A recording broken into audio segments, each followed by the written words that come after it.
Paris à Bruxelles, maintenant à Kinshasa, N'oublie jamais ça. vous garantit la fraîcheur, la sensation. Les parfums du corps. Fabriqué à base de plantes naturelles. Une explosion de saveurs.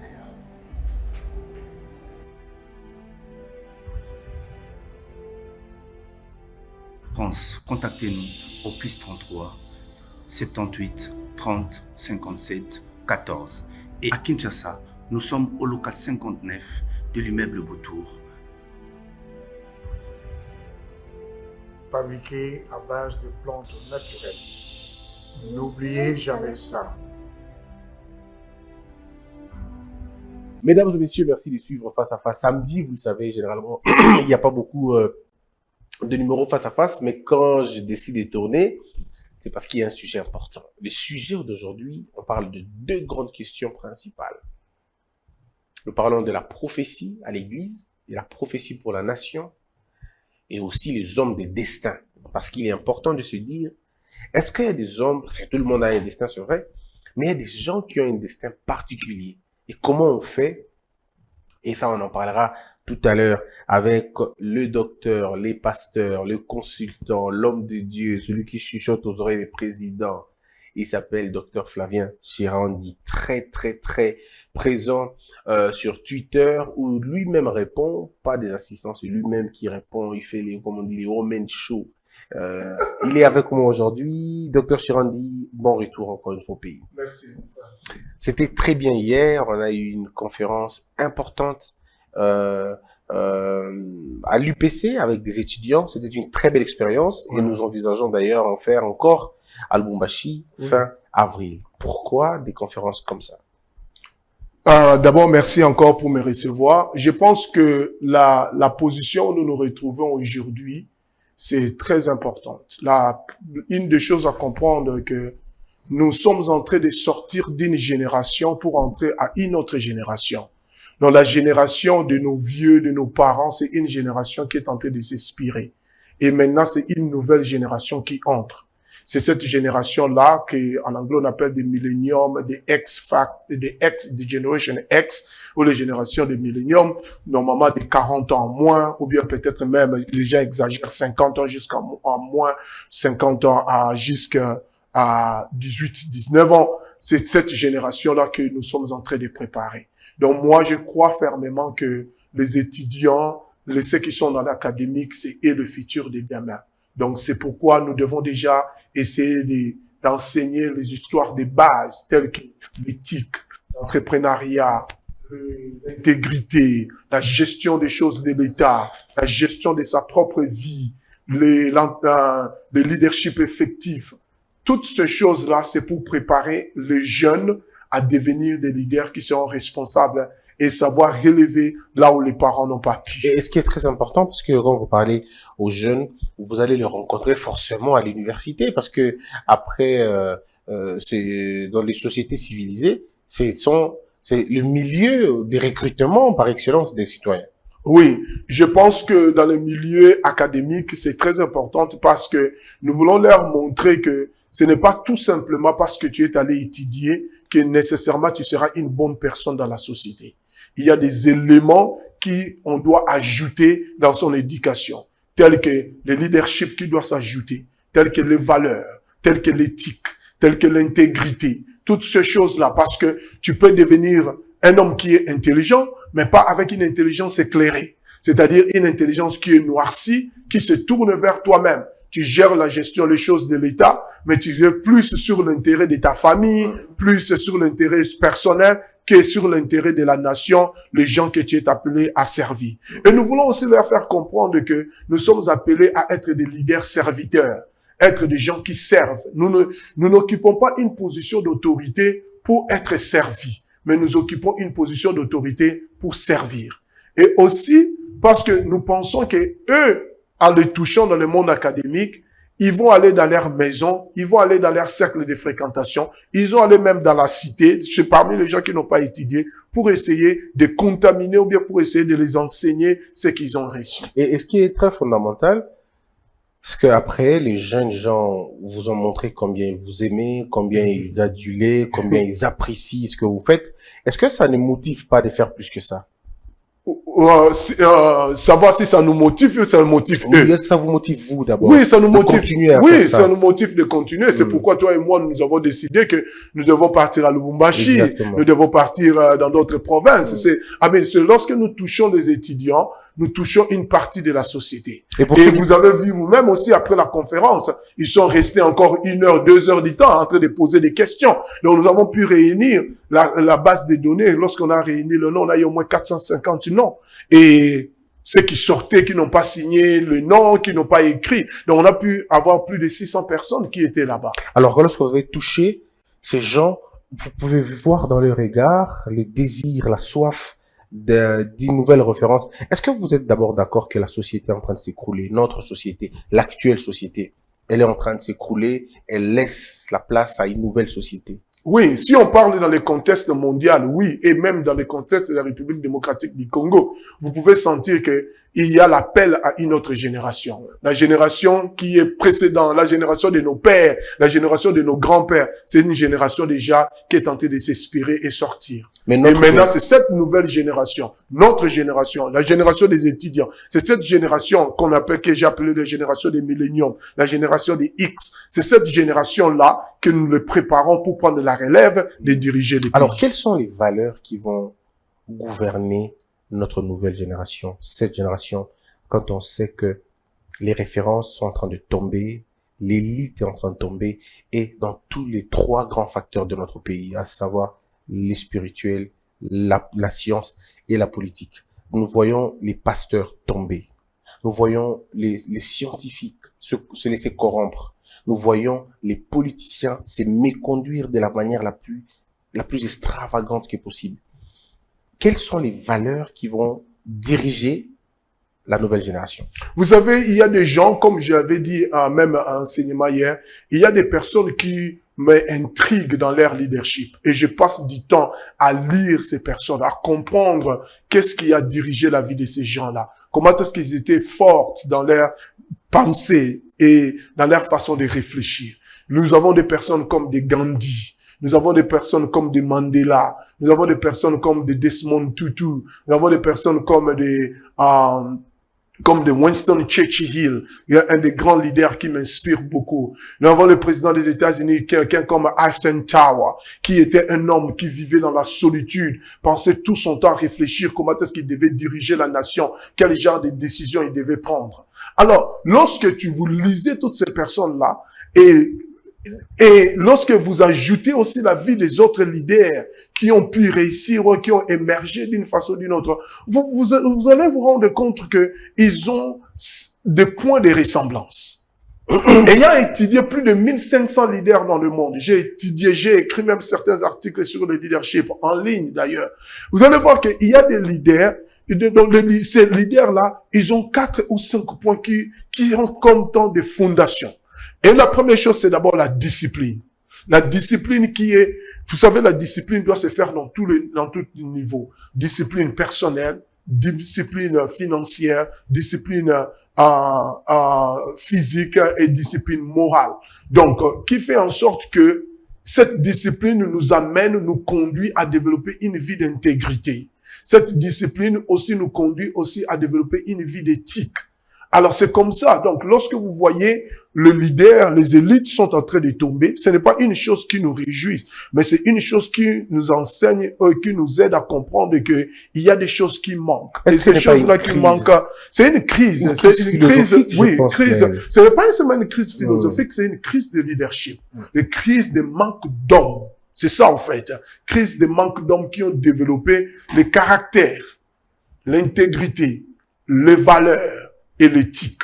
C'est la discipline. Ce sont là les fondations. Vous allez voir, lorsque vous voyez quelqu'un comme Mandela, après avoir passé toutes ces années en prison, après avoir vu sa femme sortir avec quelqu'un d'autre, après avoir vu comment est-ce que la société s'était tournée contre lui, ANC était presque divisé, oui. Tout ça, et il s'assoit. On a même empêché d'aller aux funérailles de son enfant. Non, on empêche de voir les funérailles de son enfant, et il s'assoit devant Frédéric de Klerk. Il dit que je te pardonne. je pardonne tout ce qui se passe. Mettons l'intérêt de la nation devant nous. On n'a pas de tels leaders aujourd'hui. Il manque. Et il arrive à diriger le pays, il dit que non. C'est parce que il est devenu ce qu'on appelle un leader serviteur. Au point où il refuse même de faire un deuxième mandat. Tandis que nous avons des gens dans le monde qui, le bilan est déjà négatif, ils n'arrivent pas. Mais ils veulent encore un deuxième mandat. Certains d'autres veulent troisième mandat, certains d'autres veulent quatrième mandat. Donc, tout comme aussi, il y a des gens qui avaient un mauvais bilan, mais qui ont quand même rempilé, qui ont eu un deuxième mandat. Un deuxième mandat, c'est ça. Et puis, ils se sont encore accrochés, ils voulaient encore un Ils veulent troisième. un troisième mandat. C'est ce qu'on est en train de dire. Non, ils veulent résister. Mais tandis qu'une personne qui a été brisée, un leader qui a été transformé, qui a développé ce qu'on appelle un inner being, un caractère interne. Mais comment Après on avoir arrive, touché mais comment le pouvoir. comment on arrive à le faire, docteur? Parce que comment on arrive à prêcher les valeurs dans une société? Quand on prend l'exemple de Singapour, Oui, quand on prend l'exemple de la Corée, on voit comment tout un peuple s'est mobilisé pour dire voici ce que nous allons enseigner à nos enfants. Vous, par exemple, aux États-Unis, après, moi, je suis jamais allé là-bas, donc quand j'y arriverai, certainement, ça serait une bonne chose. Mais quand on lit l'Amérique, l'histoire de l'Amérique, on se rend compte qu'il y a eu des moments où on faisait la promotion des valeurs. C'est quand tu as volé quelque chose dans un magasin et que tu décides de rendre ça, la chose que tu as volée, on te donne un bonus. Oui. Et est-ce que nous ne pouvons pas mettre en place un vaste mécanisme de promotion des valeurs, d'éducation, de célébrer les valeurs, de rendre un culte aux valeurs pour dire que voici ce que nous allons respecter dans notre pays, on respectera l'honnêteté, on respectera l'éthique, on respectera la probité. Est-ce qu'il faut d'abord commencer peut-être par là, avant de combattre autre chose? Je pense que vous avez répondu, oui, vous avez soutenu mon idée, toujours comme je l'ai dit. J'ai dit toujours que le système éducatif doit être changé, on doit détruire tous les systèmes éducatifs de la République démocratique du Congo. Créer, changer, créer une nouvelle. On doit remettre en place des cours tels que des civismes, des trucs que l'éthique, des trucs que la morale. C'est ça, la morale. Oui. Pour savoir que si je t'envoie quelque part, je t'ai donné $10 et que tu as dépensé 7, le $3 ne t'appartient pas. Je ne veux même pas demander de me donner mon argent d'échange. C'est à toi-même de me remettre mon argent pour me dire que ça ne t'appartient pas. Hein, ça m'appartient. C'est pour aussi demander que les ministres n'ont pas besoin de faire quoi, des missions de service pour changer les chiffres, essayer d'augmenter les chiffres pour se faire des voyages extravagants, hein, au nom de l'État, vous voyez. Et c'est créer de l'argent dans les poches aux missions de service. Mais donc, est-ce qu'on a déjà fait ça? toutes ces choses-là manquent. Pourquoi? Parce que ces cours-là, effectivement, la morale, le civisme et tout ça, le pays comme le Congo démocratique, des gens intelligents, mais sans valeur, sans éthique, sans intelligence éclairée. C'est pourquoi le pays est détruit. Et on vous donne des théories, on vous explique, on se défend. Les ministres se défendent. Ils ne veulent même pas qu'on leur dise qu'ils sont en erreur. Ils se croient qu'ils sont intouchables. Ils se croient qu'ils sont intelligents plus que tout le monde. C'est ça les problèmes qui détruisent le pays. Alors, qu'est-ce qu'on corrige en premier? Parce que regardez, les jeunes Malaisiens. Oui. Regardez les jeunes Malaisiens, les enfants de Dubaï. Oui. Ces enfants ont pratiquement la même une certaine haine contre le mal. Oui. Haïssent le mal. Oui, parce qu'on a montré les valeurs. Oui. Parce qu'on a montré les valeurs. Parce qu'on a montré à comprendre que voilà les choses qui ne sont pas bien. Voilà ce qui détruit. Tu vois, tu voyages à Dubaï. On vous demande de mettre des masques. Les Congolais vont souvent à Dubaï, tout ça. Tu manges quelque chose, tu les tiens à la main. Toi-même, tu as honte de jeter cette chose-là à la rue. Et moi, je vois ça. Si vous arrivez, vous voyagez avec des Congolais, députés soit-il, Oui. vous arrivez à même pas ailleurs, vous arrivez juste ici à comment on appelle ça encore, à Éthiopie, À Addis Abeba, oui. En arrivant seulement là-bas, lui-même qui était impoli ici, Il devient poli. il devient poli, il se corrige, quoi. Mais alors, monsieur, le problème ici, c'est que, est-ce qu'on n'a pas compris qu'il y a une certaine impunité que l'on a caractérisée, que l'on a mise en place depuis un certain temps d'ailleurs? Est-ce que ce n'est pas finalement notre programme? Oui, c'est ça. En fait, Cette légèreté que nous avons. En fait, ce sont de les punir le tâches, mal. c'est les tâches de plusieurs choses. C'est les tâches de plusieurs choses. Quand vous voyez les hommes d'État, hier, ils étaient contre ceci. Et aujourd'hui, on les présente l'argent. Ils changent d'un cas. Lorsque vous voyez qu'on présente une voiture, on présente l'argent à un député, il est capable de changer une loi, sans pour autant réfléchir que ça va affecter les générations à génération, des enfants et des enfants. Tout simplement à cause de cet argent. Vous comprenez qu'il y a la crise d'homme. Et cette crise d'homme-là, c'est quoi? C'est le manque de ce qu'on vient de dire, manque de cours de notions de morale, de civisme, d'éthique, de valeurs. Et ce sont des choses qui doivent être imprégnées. Je te donne un exemple. Par exemple, à une des universités, là où j'enseignais, j'ai donné cours aussi à MBA, à Biola. Vous avez un système en maîtrise, que ce soit MBA, que ce soit n'importe quelle faculté, il y a un cours qu'on appelle de l'éthique. Donc, toute personne qui veut entrer en maîtrise, n'importe quelle faculté il va commencer, il commence par ce cours-là d'éthique. Le cours de la morale, l'éthique et la moralité. Parce qu'on te dit que si tu dois diriger l'entreprise, l'éthique, sans l'éthique, c'est compliqué. Il faut en avoir. Il faut en avoir. Oui. Tu n'as pas besoin de forcer un employé de coucher avec toi pour que tu puisses lui donner un emploi. Et ces choses-là, c'est ça qui crée la crise dans la société. Mais on continue. Mais lorsque l'employé va accuser cette organisation, l'État est incapable d'investiguer cette organisation. L'État est incapable d'arrêter un tel DG. C'est déjà un problème. Vous voyez, donc l'impunité affecte déjà ces problèmes. Au début de l'histoire de notre pays, nous sommes en 1960, on nous parle de beaucoup de choses. Mais en 65, Mobutu prend le pouvoir, il nous parle de Salongo, quelques années après. C'est des valeurs assez importantes. Oui. Salongo, tout ça, on a compris. Mais l'application de ce qu'il avait dit, on avait des problèmes. Oui. On ne savait pas appliquer ça. Oui. On passe des mots. On a Laurent Désiré Kabila qui arrive avec la discipline, mais on se rend compte que c'était le Rwandais qu'il avait amené. C'était pas lui, c'était plutôt le Rwandais qui punissait, qui frappait, qui chicotait, et que les gens revenaient un peu à la normale. Mais pouf, on abandonne ça. Joseph Kabila qui arrive au pouvoir. Joseph Kabila met en place des concepts et des slogans, la tolérance zéro, que l'on ne va pas observer finalement, la nouvelle citoyenneté qu'on n'aura pas à définir, mais il va nous sortir quelque chose de formidable à un moment donné. On appelait ça l'opération du Kofi, qui a épuré d'une manière ou d'une autre tout le monde. À Kinshasa, nous avons circulé avec des chaînettes, avec des montres, avec l'argent en poche, puisqu'il n'y avait plus de voleurs, parce que Kabila avait dit assez. Il fallait que ça s'arrête là. Et il a trouvé la bonne personne à ce moment-là, c'était M. Kanyama, et on a circulé ici sans embouteillage, sans problème. Mais quelques temps après seulement, quand vos intellectuels, entre guillemets, qui pilulent les rues et les opposants à l'époque, ils ont crié au droit de l'homme. Kabila a eu peur, je pense. Oui. Il s'est retiré un peu. Kanyama s'est retiré. L'imbécilité, le voyoutisme, l'anarchie, le contrôle était totalement perdu. Finalement, Tshisekedi arrive au pays. Il nous amène l'état de droit. Non, pas l'état de droit. D'abord, qu'on appelle ça, pas la nouvelle citoyenneté, mais il a un truc, on a appelé ça changement de mentalité. Oui. Et qui pilote le changement de mentalité? Un pasteur. Oui. Quoi de plus normal que ça soit un pasteur? Mais c'est quoi le résultat? La délinquance a atteint des proportions très inquiétantes. Le vol, le banditisme. Alors, j'ai envie de dire, si je parlais l'anglais, j'allais dire, qu'est-ce qui ne marche pas? Qu'est-ce qui What is going on? Qu'est-ce qui n'a pas marché? Oui, c'est ça. En fait, ça nous amène aussi à réfléchir que ce qu'on avait dit, on peut parler des changements de mentalité parce qu'on est maintenant, pendant ces temps ici, arrivons là où on est. Ou bien, comme vous avez dit aussi que Kabila est là, il commençait à l'opération, comment vous avez dit ça? L'opération du Kofi.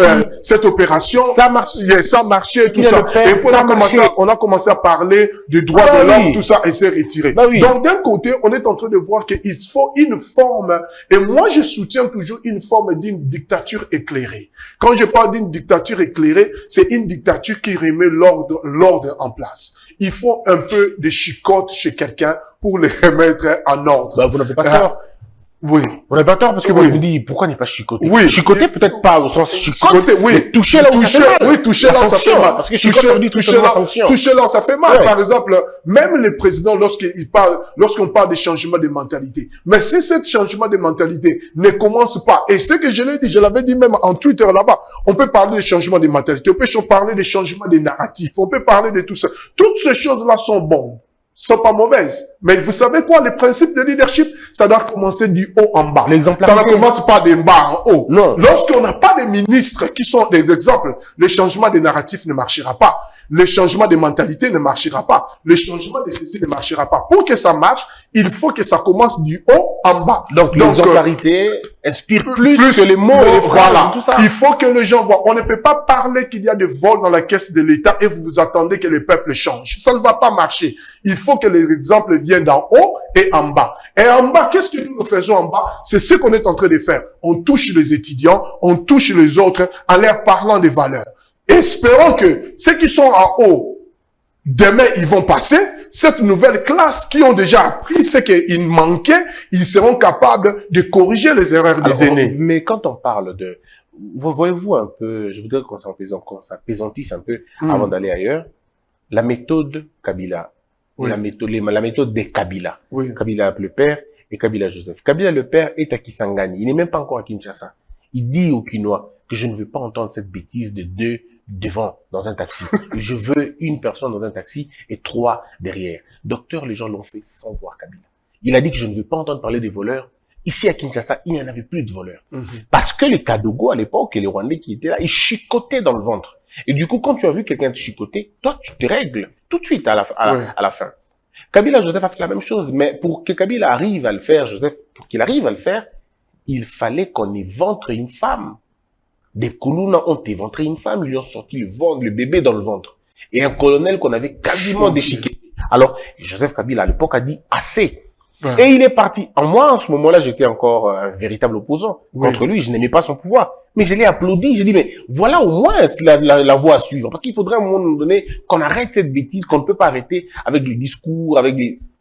Mais c'est des opposants, docteur. C'est des intellectuels. C'est des professeurs d'université qui sont descendus dans la rue, cribler Kabila des balles, cribler la police des balles.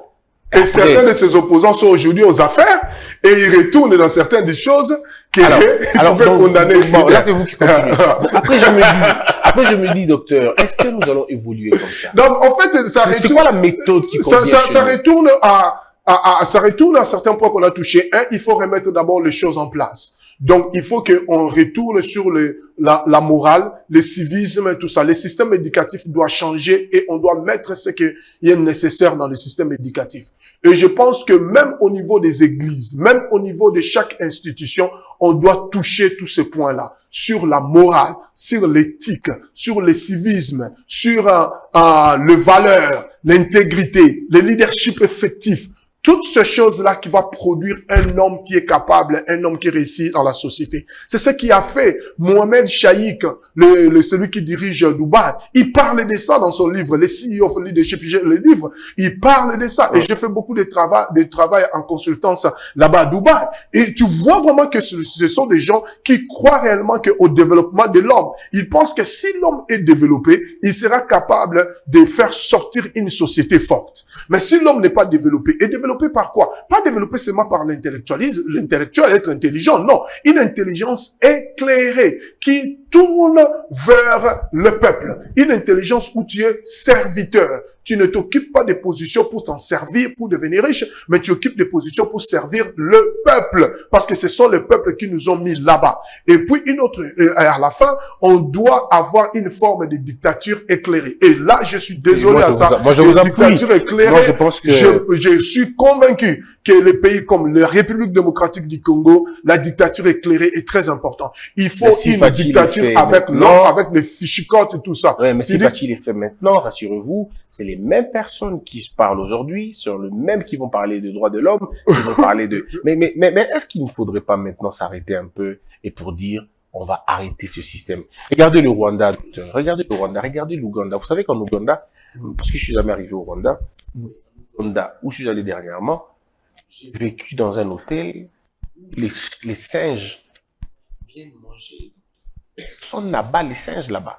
Alors, même les gens qui sont affamés.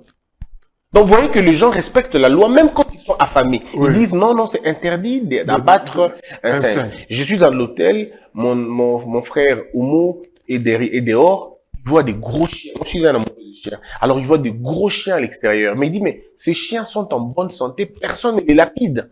Alors, ici, personne ne les mange. Non, personne ne les mange, personne ne les lapide. Parce que c'est des chiens. Omo me dit qu'il en a vu plusieurs chiens dehors. Oui. Alors, je me dis, mais si on arrive à mettre en place le respect à un peuple à ce point, c'est que ce chien, je ne lui jette pas une pierre. Ce singe, je ne le mange pas. Mais ici, chez nous, on a fini tous les pigeons qu'il y avait à la gare centrale. Les gens les ont mangés tous. Oh, Mais bien sûr, il y en avait beaucoup ici, les pigeons à la gare. Donc, vous voyez, en fait, vous voyez, quand on parle de droits de l'homme, lorsqu'on parle de loi, tout ça, ce sont tendances, je suis un homme occidental, ce sont des tendances occidentaux. Et je suis convaincu que certaines de ces lois ont besoin d'être appliquées avec nos propres, avec la tradition, la culture et les lois du pays. Et la mentalité de ces peuples. Donc, il faut comprendre, on prend ce droit de l'homme-là, on l'attache à la culture congolaise. Quelle est la partie qui sera appliquée avec la culture congolaise? Et on a compris que la majorité des gens écoutent lorsqu'il y a une forme de dictature qui est éclairée. Eh bien, c'est l'argent aussi, docteur. Vous savez que l'indiscipline des Congolais, l'indiscipline des citoyens, ça conduit à l'indiscipline de l'argent. Oui, et c'est là ce qui affecte l'économie même du pays, mais les dépenses. En même temps aussi, l'indiscipline des citoyens produit de l'argent au pays. Si l'État est sérieux, regardez par exemple chez vous en Amérique, combien vous payez lorsque vous n'avez pas mis votre ceinture de sécurité? Combien vous payez à l'État quand vous faites un mauvais stationnement? Combien vous payez à l'État quand vous faites un dépassement des bandes ou quand vous dépassez un autobus, tout ça? Combien? Tu t'imagines que la fois passée, j'étais en train de partir à une réunion et j'étais en retard sur la route, hein, et il y avait un véhicule qui était devant moi. Le feu est devenu vert. Alors le véhicule devait passer. C'est toute une histoire. Donc le véhicule devait passer. La personne, je ne sais pas si elle était distraite et regardait quoi, je ne sais pas quoi. Il fasse donc le feu vert.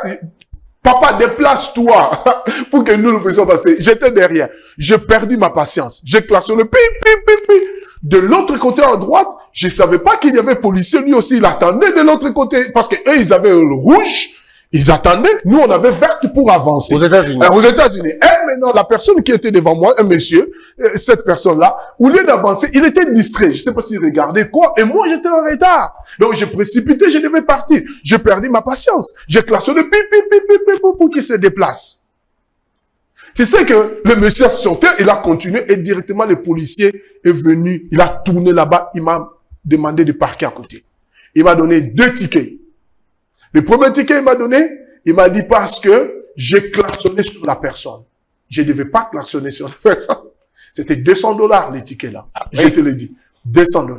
Et puis le deuxième ticket, il m'a dit que quand il m'a demandé de quitter la ligne, je devais normalement passer de l'autre côté, mais moi je suis allé de l'autre, donc j'ai fait mal. Il m'a donné 2 tickets sur ça. Donc, te dire que, c'est à cause de mon manque de patience. Mais est-ce que la personne qui était devant, normalement, il devait avancer. Donc, j'ai déjà payé le ticket. Je n'ai pas le temps d'aller à la cour. Je n'avais pas le temps. Mais j'ai payé ça. Sans discuter. Sans discuter. Donc, j'ai payé ça. Après quelques jours, j'ai envoyé le paiement en ligne pour faire ça. Dites-nous la vérité. Si c'était à Kinshasa, un policier te demande ça, est-ce que vous alliez donner... Où c'est? Si le policier me bloquait. Oui. Hein, si le policier me bloquait. Vous allez faire ça oui, pourquoi pas? Ça fait partie de la loi. Pourquoi? Ouais, parce je ne peux pas l'empêcher.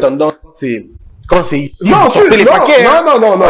Il faut respecter. Moi, j'étais. En fait, il faut appliquer la loi partout. Je dis toujours à des gens, il faut que la loi soit appliquée partout là où nous sommes. C'est quand les choses sont bonnes qu'on ne sait pas avancer. Alors, on va continuer dans le deuxième sujet. Docteur, vous avez évoqué, c'est vrai, l'église, parce qu'on en parle. Vous êtes un homme d'église, vous êtes un homme de Dieu, vous êtes proche de plusieurs pasteurs congolais, vous prêchez dans plusieurs églises aussi quand vous arrivez au Congo. L'église n'est pas exemptée. Il y a tellement de choses qui accablent l'église. La sexualité, n'en parlons pas. Le sextape, n'en parlons pas. Vous avez certainement entendu. Je ne voudrais pas revenir sur le dossier de Mike Kalambay et les autres. Et vous avez entendu la déclaration de pasteur Moïse Mbillé qui a parlé et qui a promis aux gens qu'il allait sortir le Satan 2. Mais malheureusement, il n'a pas sorti parce que les gens sont allés le voir et il n'a pas sorti. Vous connaissez Satan 2? Satan 2. Satan 2. Satan 2. Satan 2, non. Vous ne connaissez pas, c'est l'arme que dispose de la Russie aujourd'hui. Frapper. Oui, alors, Mousmi avait ça aussi. Il avait son arme, son Satan 2. Oui, Satan 2. Alors, il voulait frapper l'église, une église à Limité, là. Oui. Qui est entre son église et l'église de pasteur Mutombo. Ah bon? Ah oui, c'était Satan 2 qui allait se diriger là-bas. Mais, les gens, les sapeurs-pompiers sont allés le pardonner et pardon, lui demander d'arrêter. Et même beaucoup de pasteurs ont dit, beaucoup de Congolais ont dit pourquoi on l'a dit. Les gens s'attendaient sortir. Mais ça, c'est des pasteurs qui vont accuser les autres, docteur. Moi, nous, on pensait, quand on est enfant de Dieu, et que pasteur de surcroît, on ne peut plus vous trouver dans les choses du monde, choses qui concernent les fidèles, on va dire ça comme ça. Mais la sexualité se vaut. L'homosexualité se vaut. Les miracles organisés et arrangés se vaut. Vous vous battez même contre les Saint-Esprits, pardon, contre les démons. J'ai vu des combats, vous donnez des coups de pied et les démons tombent là-bas. C'est encore vous. Les complots entre vous, c'est encore vous. Les assassinats, c'est encore vous.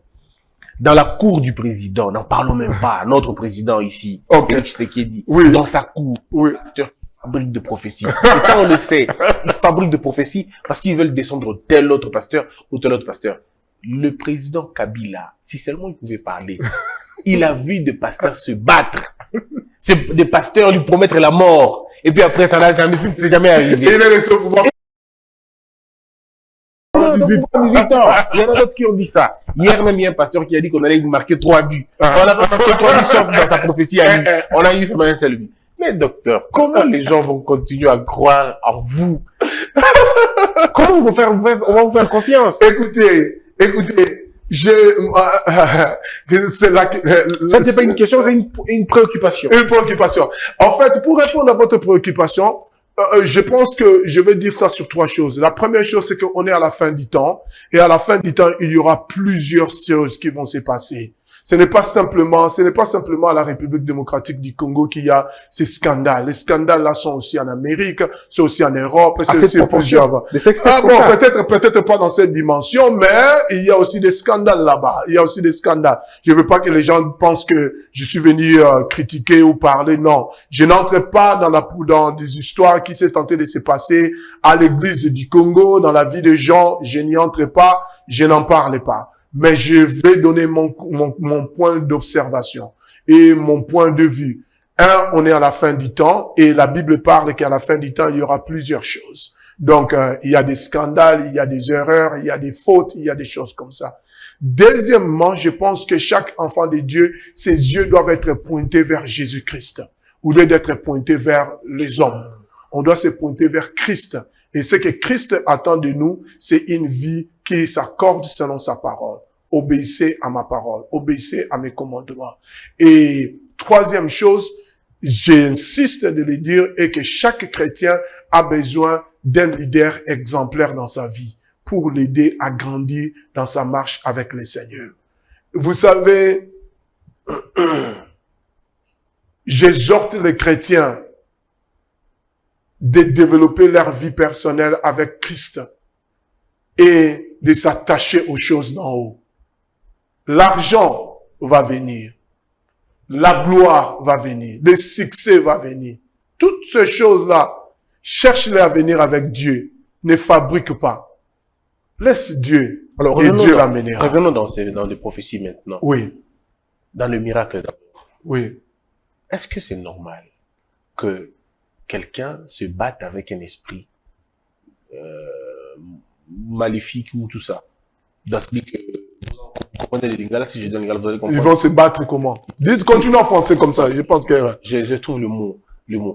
Est-ce que vous allez vous battre avec un démon? Ça veut dire que le démon est là, et tu fais un coup de tête, le démon tombe, le démon tombe. Est-ce que ça, c'est biblique? En fait, même pas si c'est biblique, mais est-ce que ça, c'est compréhensible? Vous êtes dans le ministère, dites-nous. Oui. Est-ce que ça c'est compréhensible? Vous savez, Dieu travaille avec nous de plusieurs façons. Étant chrétien, Dieu travaille avec nous de plusieurs façons. Je pense bien que la question serait, est-ce que ça édifie les chrétiens? Non, ça c'est une autre question. Oui. Moi, ma question vraiment, c'est est-ce que Dieu agit comme ça? Ouais, voilà. Dieu travaille avec plusieurs personnes. Dans la Bible, on a montré qu'il y a eu des miracles où les démons étaient en train de parler. C'est dans la Bible. Les démons criaient. Oui. Et Jésus-Christ a chassé les démons. Oui. Le problème, c'est qu'on n'a pas une façon visuelle de voir comment est-ce que les démons là sont sortis. Qu'est-ce que Jésus-Christ a fait? Est-ce qu'il avait mis sa main comme ça pour que les démons partent? Ou il avait imposé la main comme ça? On n'en a pas. Donc, à partir de ça, je ne saurais pas dire à ta question comment est-ce que Dieu opère? Parce que Vous Dieu aussi, opère, attendez, Dieu opère chez les gens différemment.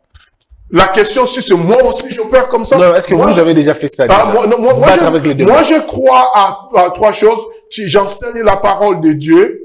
La Bible me demande de prier pour les malades. Si je dois prier pour les malades, je prie pour les malades. Je laisse le Saint-Esprit s'en occuper. Les autres choses là, moi, je ne suis pas dans ça. Je laisse l'Esprit s'en occuper. Est-ce que le Saint-Esprit s'est déjà occupé des cas comme ça?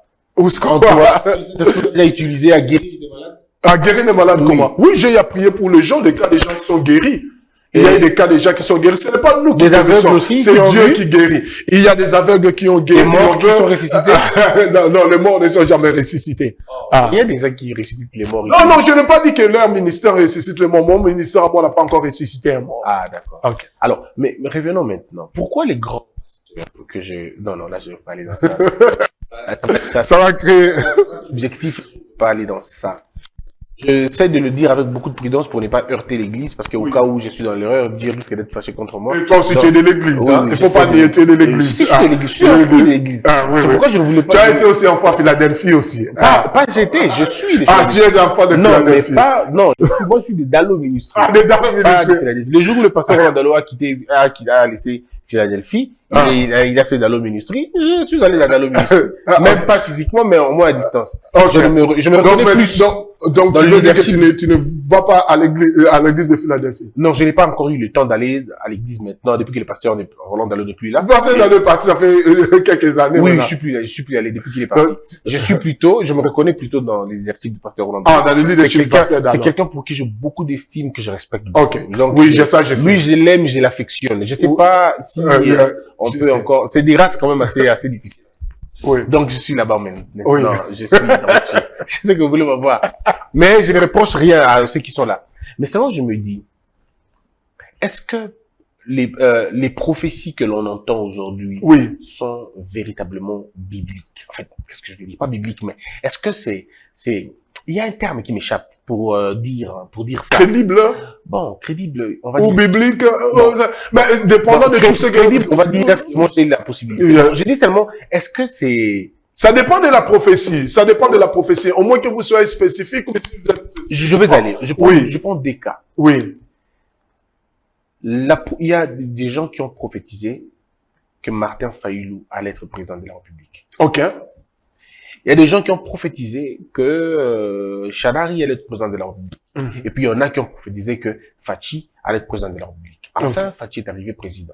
C'est pourquoi les prophéties faites par Fachi, en faveur de Fachi, ont été entendues. Ok. Si c'était Fayulu, les prophéties aussi des Fayulu allaient sortir. Oui. Alors je me dis, les prophéties dont on entend là, Oui. c'est basé sur quoi exactement? En fait, Pourquoi elles ne sont pas précises, comme ça on sait? Pourquoi il n'y a pas de prophétie avant que l'affaire n'arrive? Pourquoi il y a des prophéties seulement quand l'affaire est arrivée, et là on fait des prophéties, on dit qu'on l'avait déjà mais dit? il y a des prophéties avant que les choses Et arrivent. puis quand les choses arrivent, Oui, on on va arriver à ça. Oui. En fait, les prophéties,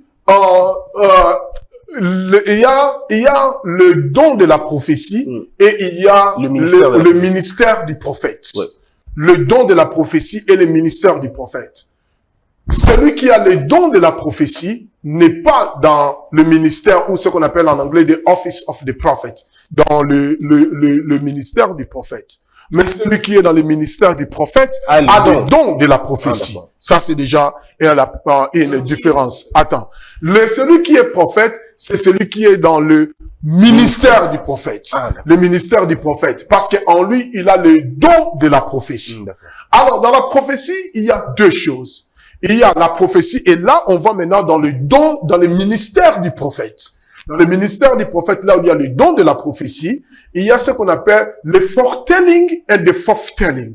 Foretelling, c'est en anglais, et forthtelling, c'est aussi en anglais. Donc, ça veut dire l'habilité de prédire le futur. Okay. Et ensuite, foretelling, voir au-delà, habilité de prédire ce qui va venir. Et il y a ce qui donne forthtelling, l'habilité de prédire ce qui est le présent. Ah, d'accord. Vous avez compris.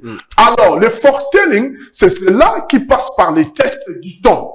Si tu nous dis que ça va se passer dans 2 ans ou dans 5 mois, les gens ont besoin de croire. Donc, tu nous dis que Fayoulou sera président. Maintenant, moi, je demande aux prophètes, c'est là où je continue à demander aux prophètes. Au lieu de nous dire qui est le sorcier de la maison, qui est de ceci, des choses qui nous aident pas, aidez-nous à donner.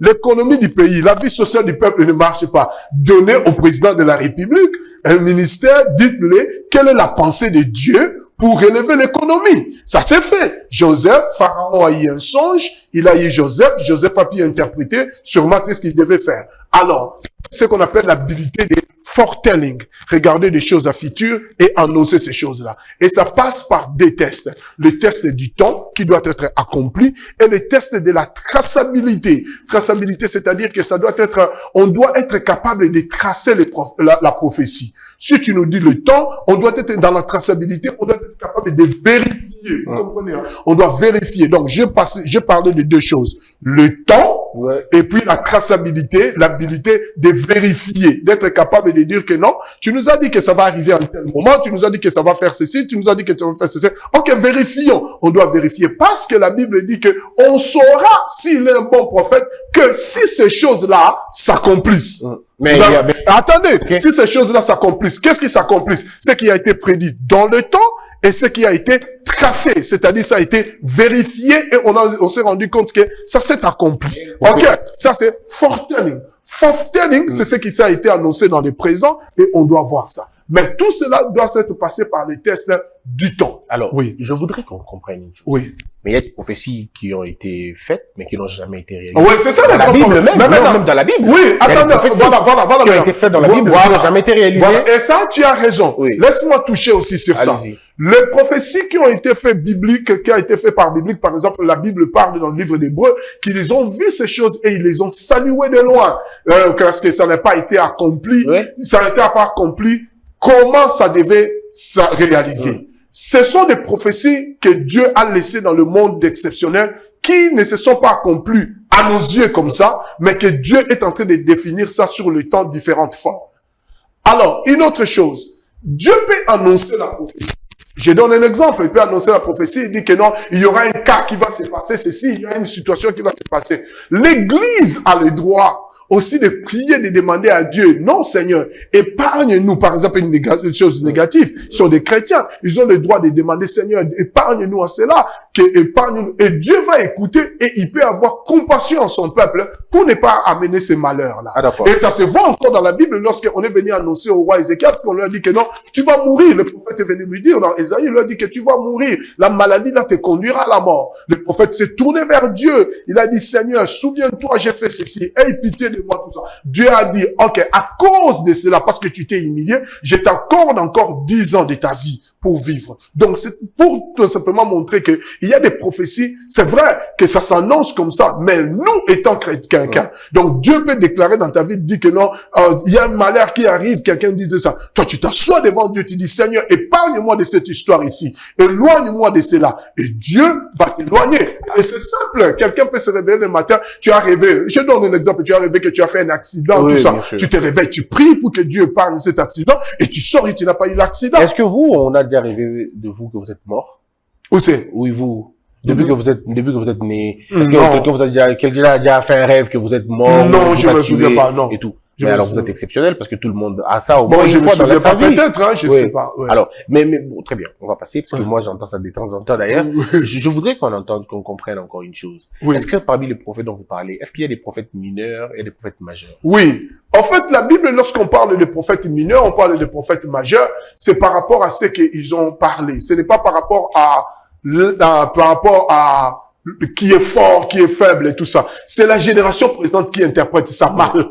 C'était par rapport à l'Inde, les paroles qu'ils ont données. S'ils n'ont pas donné beaucoup de paroles, s'ils ont donné beaucoup de grandes paroles, tout ça, c'est là où on appelle des minor prophets and des major. Donc, ce n'est pas une institution de Dieu, ce n'est pas Dieu qui établit que lui, non, ça c'est, majeur, non, Dieu n'a pas établi ça comme ça. C'est en fait la classification lorsqu'on a mis la Bible, dans le concile de Nicée, on a pu avoir la Bible, il y a eu le Torah, qui est la Bible, on a pu diviser les Ketubim, les Nabihim, les prophètes, les les livres des prophètes, les livres historiques de la Bible. Tout ça, c'est lorsqu'on a commencé à étudier les scholars, qu'on appelle les scholars, les érudits, ou bien les théologiens, lorsqu'ils ont commencé à étudier, c'est là où, en voyant l'âge de certains prophètes, et par rapport à ce qu'ils ont écrit, c'est comme ça qu'ils ont déterminé les majeurs Dans la prophètes Bible, on et les a combien menors de prophètes. prophètes Je ne saurais pas dire ça au temple de la Bible, autant de autant ma de la tête. Bible. Et, je ne C'est saurais très pas bien. dire des Mais il y en a d'autres qui pensent est-ce qu'aujourd'hui, dans notre temps, depuis le départ des Christ, est-ce qu'il y a eu des prophètes majeurs? En fait, c'est ça que j'ai besoin de te dire, que on doit enlever les termes-là des prophètes majeurs. À contraire, la question doit être, est-ce que pendant ces temps-ci, est-ce qu'il y a des prophètes? C'est ça la question. Parce que pour, l'histoire des prophètes majeurs, prophètes, vous savez qu'il y a ce sont les gens qui sont en train Vous savez d'essayer qu'il de y a une grande s'ajouter ça. polémique, par exemple, le prophète Branham, on dit qu'il est un prophète majeur, celui le véritable prophète majeur, celui les Élie de ces temps. Est-ce que vous partagez cette Je ne partage pas ces deux-là, mais je pense que le prophète Branham, c'est parmi les pères, les aînés, il a eu l'expérience, je peux pas me comparer aujourd'hui avec le pasteur Dallo. Pasteur Dallo, par exemple, qui est un père pour moi, qui est aussi un des leaders pour toi. D'ailleurs, tu as dit, tu es sûr, Dallo, un vrai leader. The big leader. The big leader.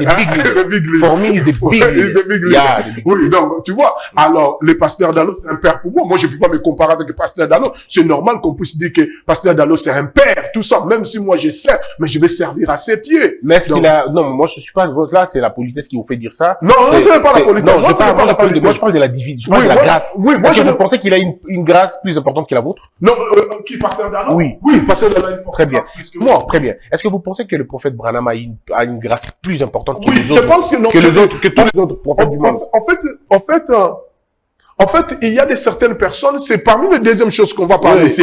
Il y a des certaines la troisième chose. Il y a des certaines personnes qui ont ce qu'on appelle une grâce exceptionnelle, une destinée exceptionnelle. Dieu a fait cela pour son propre objectif. À chaque génération, il y a un homme, il y a une personne que Dieu élève pour une nation. Vous vous rappelez, j'ai commencé à ça aux étudiants. Il commence par, même dans la société, il y a toujours quelqu'un que Dieu élève d'une grâce exceptionnelle pour aider le peuple dans le système de leadership et dans le système de charisme pour aider le peuple. Très bien. Donc, alors, maintenant, toujours dans la prophétie, parce qu'on va terminer la prophétie là-bas. Kimbangu a dit que le blanc deviendra noir, le noir deviendra blanc. Kimbangu a dit encore que il allait s'arrêter quelque part. Tous ces gens-là allaient s'arrêter quelque part et ces choses-là allaient s'accomplir. Et beaucoup d'autres prophètes ont dit des choses jusqu'aujourd'hui. Le pasteur Roland Dallo, my big leader, c'est un leader, my big leader, lui aussi a fait une prophétie, deux prophéties majeures, si on doit le dire.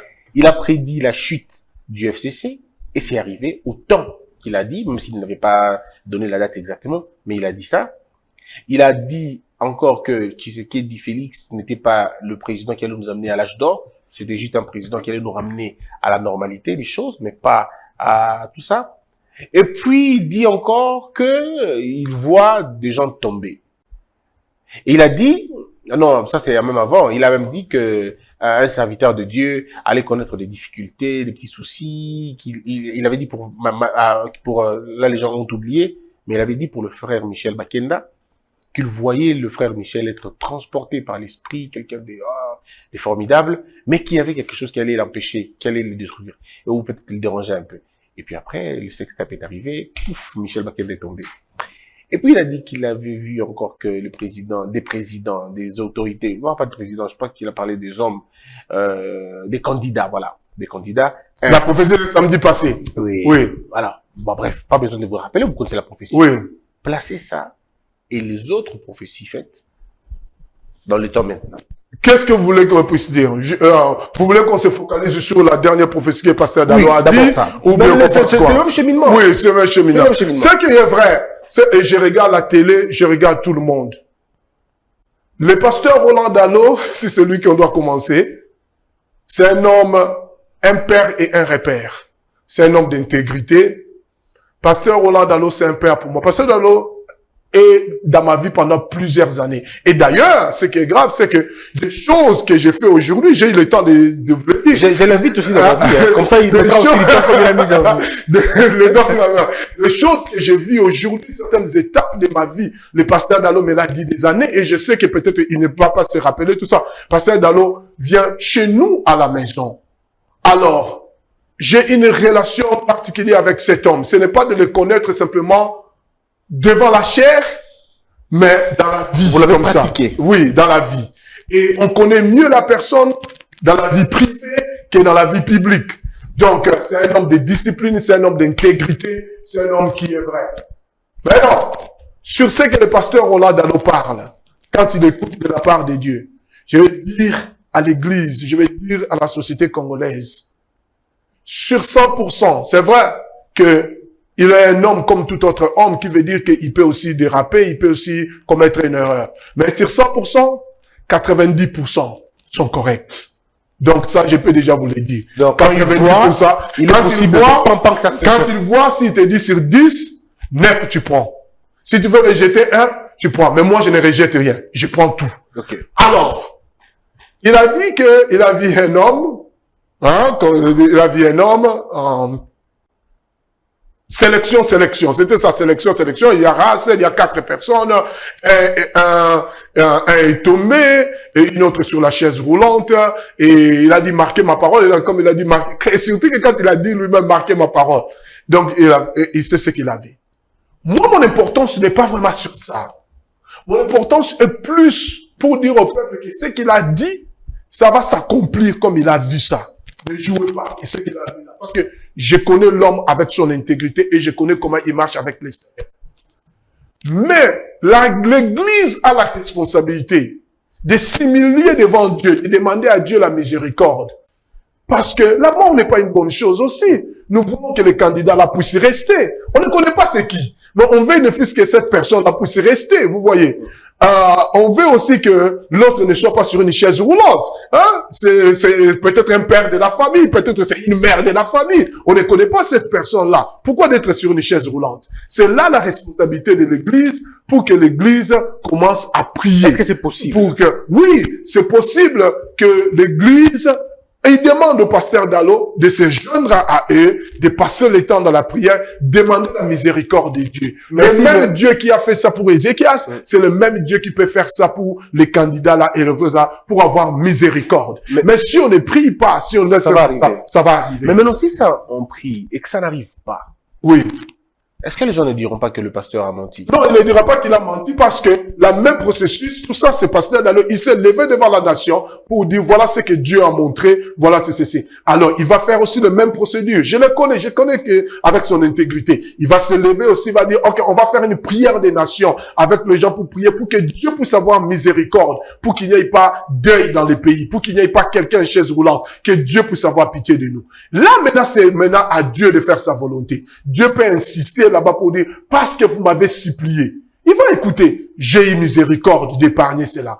Parce que vous m'avez pas supplié pour ceci. Ou bien Dieu peut dire que non, je tiens à faire cela. Il y a eu des cas que Dieu a dit, je peux faire cela. Je donne un exemple. Le prophète Nathan est en train de prier pour Saoul. Il a dit à Dieu, mais il pouvait avoir pitié. Dieu a dit non, je l'ai rejeté, je ne veux plus rien avoir. Saoul a dit non, il a demandé au prophète, il a dit au prophète, il a dit non, prophète, est-ce que, au prophète Samuel, pas Nathan, il a dit au prophète Samuel, est-ce que Dieu peut avoir pitié de moi? Samuel répond à Saoul, il a dit que non, l'obéissance vaut mieux que les sacrifices. L'offrande de Dieu vaut mieux que les sacrifices de béliers. Donc, le temps, Dieu a rejeté, il a refusé catégoriquement. Donc, il n'y a que deux choses. C'est à Dieu maintenant de se décider, après avoir supplié, s'il va accepter de changer cette décision ou bien s'il ne va pas accepter. Le docteur Duc, comment savoir le candidat? Parce que, examiner la parole, la prophétie. Oui. Qui est ce candidat qui est mort? Qui est ce candidat qui est sur un fauteuil, une chaise roulante? Parce que après, les gens interprètent de leur manière. Oui. Et est-ce que ça ne dérange pas la nature de la prophétie? Est-ce que la prophétie ne doit pas être claire, nette et limpide? Non, en fait, la prophétie, le pasteur ne peut dire que par rapport à comment est-ce qu'il voit. Quels sont les candidats? On ne le sait pas. On va commencer à connaître les candidats lorsque la CENI va nous montrer qui sont ces candidats-là. C'est là où on saura. Il a dit qu'il y a 4 majors, 4 candidats, 4 candidats. Ça ne veut pas dire qu'il n'y aura que 4 candidats. Il y aura plusieurs candidats. Mais il y a 4 qui sont concernés, qui sont plus forts dans cela. Et un d'eux va tomber. Et puis un autre va mourir parce qu'il a dit qu'il y aura deuil national. Et puis il y aura maintenant une chaise roulante. Alors, tout ça, comme j'avais dit, écoutez. Pour qu'il y ait deuil national. Voilà, c'est ça ce qu'on va toucher. Forcément. Oui, il faut qu'il y ait deuil national. Oui, voilà. Pour qu'il y ait deuil national, c'est-à-dire que ça doit être quelqu'un de très important. De très important. La question est de savoir, écoutez, maintenant, c'est là où maintenant les gens doivent réfléchir au lieu de tomber dans des sentiments, tout ça. Ceux qui acceptent que la prophétie est vraie, ils doivent se poser la question, pour qu'il y ait deuil national, il faut qu'on annonce ça d'une façon officielle. Et puis, il faut que la personne là puisse occuper une position qui demande que sa mort soit... Parce que regardez, les gens peuvent mourir aujourd'hui sur le boulevard 30 juin. Oui. Et le chef d'État décrète une... C'est ça, mais je continue. Oui. Il faut que... Continue, c'est ce que je dis. Il faut que cette position-là de la personne puisse être une position que va pousser le chef de l'État de déclarer ça, que c'est une deuil nationale. Vous comprenez? Donc, c'est tout ça qui demande à ce que nous puissions observer. Lui-même, il a dit quoi? Marquer ma parole d'à partir d'aujourd'hui jusqu'à avant le temps des élections. Donc, on va voir comment ça va se passer. Alors, on verra ce que ça va se passer. Mais comment lui-même, le pasteur Roland Dallot, fonctionne? Comment il vit maintenant lui-même?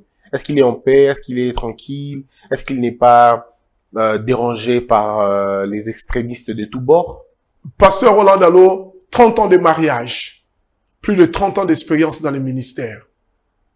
Donc, ces choses ne les secouent pas. Oui, j'ai envie de dire c'est mon homme, en fait. Oui, j'ai envie de dire ces choses... On dit quoi, my man? Your man. Yeah, my man. Yeah. Ces choses ne les secouent pas. Ça peut le bouger comme un individu, mais il a une expérience. Il a une marche avec le Seigneur.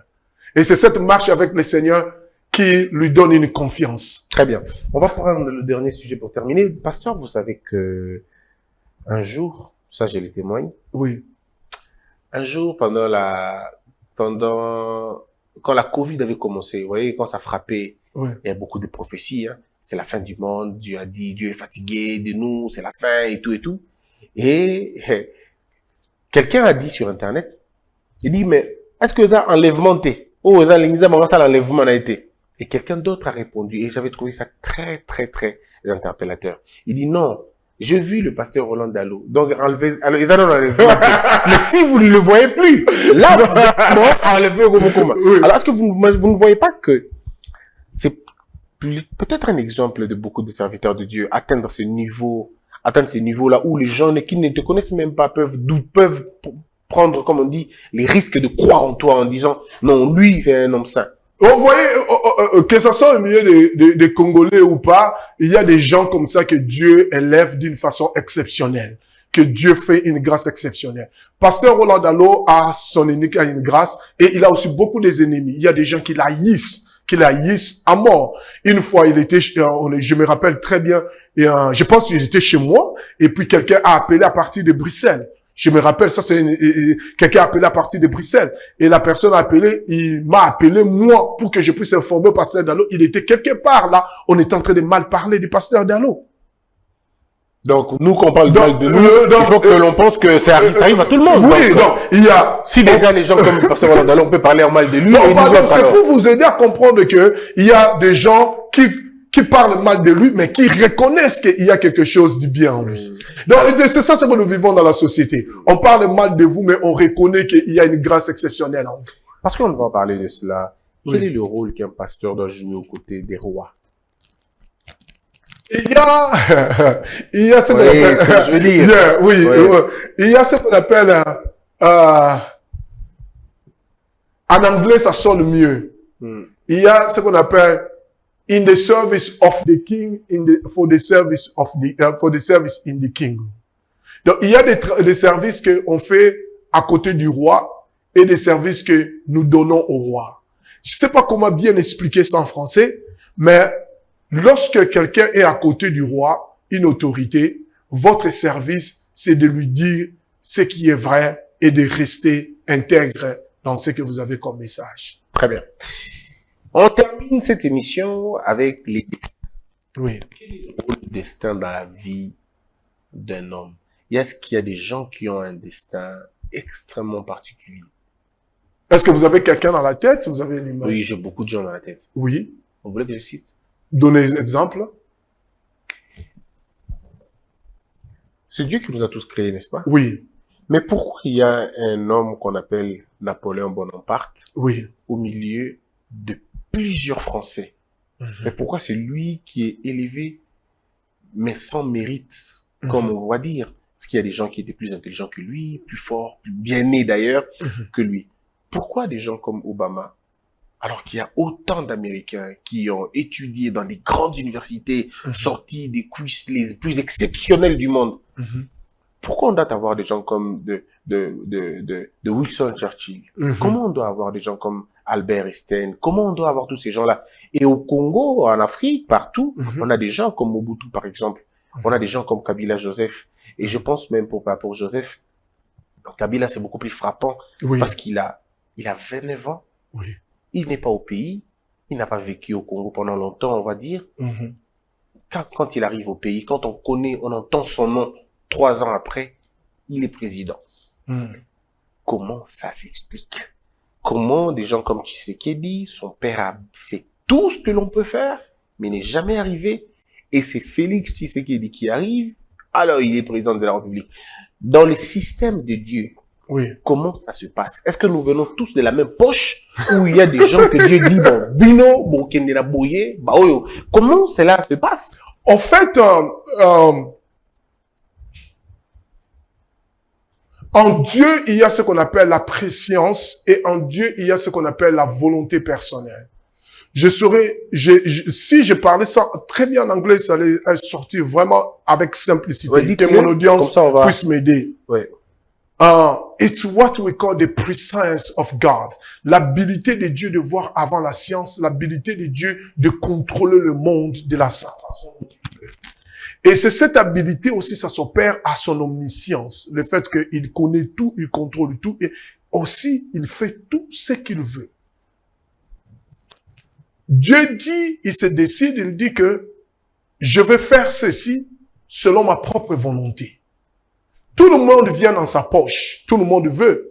Mais Dieu décide tout simplement que je vais prendre cette petite vierge ici, Marie, c'est elle qui sera la mère de Jésus. La mère de Christ, de l'histoire du monde.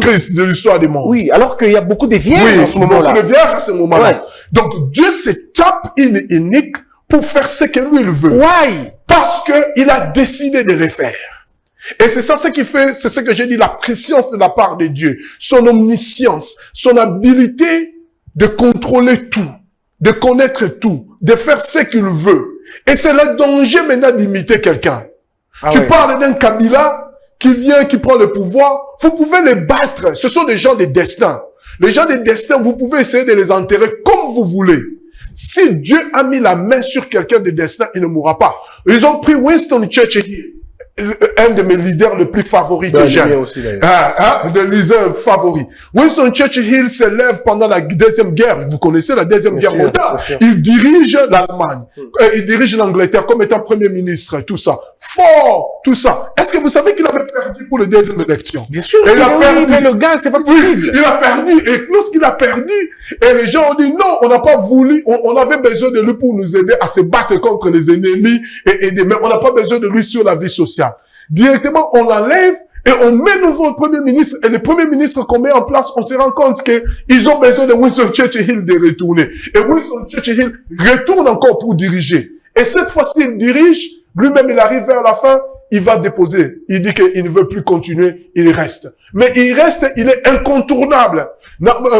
Charles de Gaulle est en train de conduire la France là-bas. Lorsqu'il prend des décisions de se battre contre les nazis, de se battre contre ceci, il va toujours consulter Winston Churchill, qui n'est plus Premier ministre. Pour dire quoi? La grâce, l'exceptionnalisme. Vous avez de quelqu'un comme Mandela, exceptionnalisme. Et c'est là Dieu, et je regarde les gens à la télé pour dire, Dieu ne le fait pas parce que tu es chrétien. Dieu ne le fait pas parce que tu vas à l'église. Il le fait parce que sa volonté a décidé. Mais maintenant, le fait que Dieu le fait n'exclut pas la participation de l'homme. Alors, on va arriver... Et cette participation de l'homme, c'est là où l'homme maintenant s'étaille avec des valeurs et des garde-fous. Alors, je voudrais qu'on revienne sur la question, l'exercice. Là, on dit toute autorité vient de de Dieu. Oui. Mais tout exercice du pouvoir n'est pas inspiré de Par Dieu. Dieu, oui. Donc, tu peux avoir été installé par Dieu, mais après, tu te compromets toi-même. Oui. Mais Dieu ne t'enlève pas. J'ai non besoin plus. aussi de corriger cette phrase-là. Oui. Le verset biblique en Romains, lorsqu'il dit que toute autorité vient de Dieu. C'est Ecclésiaste. Je touche ça aussi. Romain aussi a parlé de ça, de l'autorité. Quand on parle de toute autorité vient de Dieu, on ne parle pas de l'autorité individu. Ça, c'est déjà corrigé. Le mot autorité, là, en hébreu, c'est la hiérarchie. C'est-à-dire que les structures que Dieu a mis en place. Il a mis en place qu'il y a une tête, il y a un ministre, il y a un vice-ministre, donc, les structures là qui a été établie, c'est Dieu qui les a établies. Pas nécessairement la personne qui dirige là-bas, mais c'est les structures, la fonctionnalité que Dieu a. Mais maintenant, tout le pouvoir, et maintenant, on dit maintenant que Dieu élève qui il veut.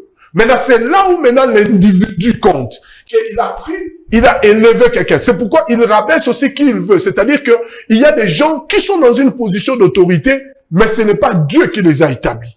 Il y a des présidents qui dirigent les nations, ce n'est pas Dieu qui les a établis. La position des présidents, c'est l'autorité qui vient de Dieu. L'individu, pas nécessairement vient de Dieu. Non, mais comment ça, docteur? Comment ça va être un débat? Est-ce que vous pensez que quelqu'un peut être président d'une république sans la volonté de Dieu? Non, écoutez, je vais continuer à ça. La volonté de Dieu, le fait que Dieu connaît tout, contrôle tout, oui.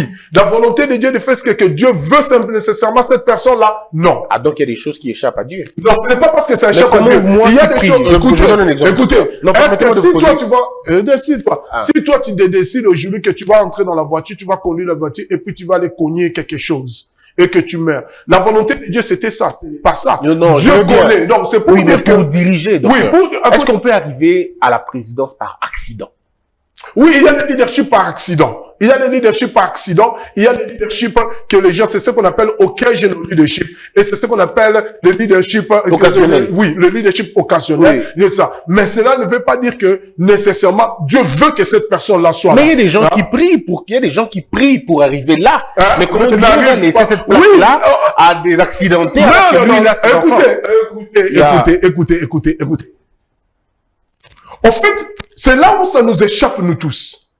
Les calculs de Dieu lui-même, lorsque Dieu décide qu'il doit avoir quelqu'un, il y a des gens qui sont dans la position d'autorité que Dieu a sanctionné qu'ils soient là-bas. Il y a des gens qui ont été dans la position d'autorité que Dieu n'a pas voulu qu'ils soient là-bas, mais parce que vous avez fait ce que vous voulez, il vous laisse. Je le démontre dans la Bible. Dieu n'a jamais voulu que Saoul soit le premier roi des enfants d'Israël. Mais les Israélites ont insisté chez Dieu que Dieu leur donne un roi. Dieu a dit, ok, si vous voulez un roi, alors prenez Saoul, que Saoul soit votre roi. Donc, c'était un peu Dieu aussi qui voulait ça. Oui, oui, c'est ce que j'essaie de dire. Ce n'est pas une volonté parfaite que c'est que Dieu veut, mais parce que les gens peuvent faire leurs calculs politiques, les gens peuvent décider ce qu'ils veulent, ils décident que si aujourd'hui les gens décident et disent que c'est toi qui dois être là, il te met là-bas. Ça ne veut pas nécessairement forcément dire que Dieu a voulu que tu sois là-bas, mais Dieu accepte la volonté de quelqu'un. Parce qu'une des choses que Dieu ne contredit pas, il ne va pas contredire ta volonté. Je ne voudrais pas que l'on s'étale encore. J'ai tellement envie de poser beaucoup de questions. Oui. Et on va poser 2-3 questions On retournera sur ça. Si, bien sûr. On va se lever pour terminer cette émission, docteur. Oui. Mais je pose 2-3 petites questions et on reviendra sur ça. Comment se fait-il que Dieu, pour un pays comme la RDC, il voit comment les gens souffrent, il voit comment les gens sont en train de périr, il voit comment les gens prient dans les églises, il voit comment les gens élèvent les mains pour dire on est prêt pour te servir et on te servira bien. Mais comment Dieu peut laisser, si ce n'est pas sa volonté, des gens qui n'ont jamais gêné, qui n'ont jamais prié, qui n'ont même pas eu le temps d'avoir une intimité avec lui, qui le connaissent à peine, diriger le pays? Je peux me tromper peut-être de ces gens-là. Oui. Ça, c'est des 1. De 2, est-ce que vous pensez que Dieu peut laisser à un ivrogne, à un impudique, à un meurtrier, à un méchant, de contrôler la nation des gentils? Ça, c'est une deuxième question. Et une troisième question, est-ce que vous pensez que Dieu peut laisser celui qui peut déranger la foi, persécuter les autres, à diriger le pays? Oui. La troisième question, c'est normal. Il y a eu quelqu'un comme, si on retourne dans la Bible, il y a eu quelqu'un comme qui était Saoul, qui persécutait l'église. Il dirigeait le peuple. Il était là jusqu'à ce que Dieu l'a touché. Et souvent, c'est parce que Dieu a une leçon quelconque à enseigner au peuple. au point numéro 1. Oui, c'est comme ça que l'Église a une responsabilité. C'est la raison pour laquelle vous et moi, nous sommes en train de travailler au milieu des étudiants aujourd'hui. C'est la raison pour laquelle nous travaillons aujourd'hui aussi au niveau de l'Église. Si l'Église congolaise pense que être en politique, c'est un péché, diriger, c'est un péché. Vous vous rappelez, c'est ça. Oh, vous les chrétiens, vous ne pouvez pas entrer en politique. Vous vous séparez comme si ça c'est une autre classe et vous devez faire une chose. C'est tout à fait normal que les ivrognes, les impudiques, les gens qui n'ont pas de point de vue dirigent les pays. Vous comprenez? Parce que les pasteurs qui sont devant la chair, oui, qui ont abandonné, oui, les pasteurs qui sont devant la chair, ils disent à leurs membres, ne touchez pas à la politique parce que c'est le diable. Ne touchez pas à la politique parce que c'est mauvais. Mais on s'est dit, tu vois, c'est ça le problème. Donc mais au contraire, c'est que les chrétiens doivent faire, ils doivent comprendre que, et je l'ai dit aux chrétiens congolais, devenez des ministres, soyez des DG, préparez-vous, joignez les partis politiques, amenez une influence et la main de Dieu va vous conduire. Rappelez-vous, Dieu ne peut jamais changer la volonté de l'homme. Si l'homme décide de faire ce qu'il veut, de free will, ta volonté, ta décision à toi, il ne va pas changer ça. Mesdames et messieurs, vous l'avez compris, si je me mets à continuer, on va rester très longtemps et ça sera pas bon pour l'émission, on a déjà fait 55 minutes. Mais nous allons exceptionnellement revenir sur la question de la grâce et du destin. J'estime que c'est important. Il faut le dire. Moi, là, j'étais en train de suivre une vidéo de 2009 de l'ancien président Kabila. Ça m'a enseigné dans beaucoup de choses. J'ai compris plein de trucs. Et juste une courte vidéo. Peut-être vous n'allez pas vous imaginer. Vous allez me dire, mais c'est quoi les rapports? Mais je comprends beaucoup de choses. J'ai encore regardé la vidéo de Thomas Sankara. J'ai regardé la vidéo de Hitler. J'ai regardé la vidéo de Staline. J'ai regardé la vidéo de plusieurs personnes, de Mao et ainsi de suite. Ça m'a enseigné. Parce que si j'ai continué, on allait dire, mais il veut faire quel raccordement. C'est pourquoi je vous ai dit ça. Donc, je crois qu'avec les docteurs, on va revenir. Merci beaucoup, docteur, d'être passé. C'est un grand honneur. C'en est fini pour aujourd'hui, messieurs et dames. Merci de nous avoir suivis. Je rappelle que je suis habillé par notre frère congolais. Il s'appelle Kiten du Couture, celui qui a fait cet accoutrement. Si vous voulez l'avoir, ben, vous pouvez toujours l'appeler. Et son numéro, je le donne toujours. Mais vous pouvez aller sur sa page Instagram, Kiten du Couture. Et je profite de la même occasion pour souhaiter un joyeux anniversaire à notre frère, Rodrigue, qui se trouve actuellement à Istanbul. Fête un anniversaire heureux. Et que Dieu te bénisse. Que la peur quitte ton esprit et que Dieu bénisse les RDC. De Paris à Bruxelles, maintenant à Kinshasa, N'oublie jamais ça. vous garantit la fraîcheur, la sensation. Les parfums du corps. Fabriqué à base de plantes naturelles. Une explosion de saveurs.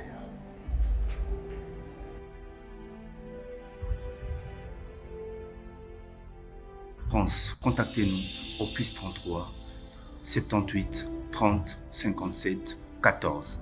Et à Kinshasa, nous sommes au local 59 de l'immeuble Boutour. Fabriqué à base de plantes naturelles.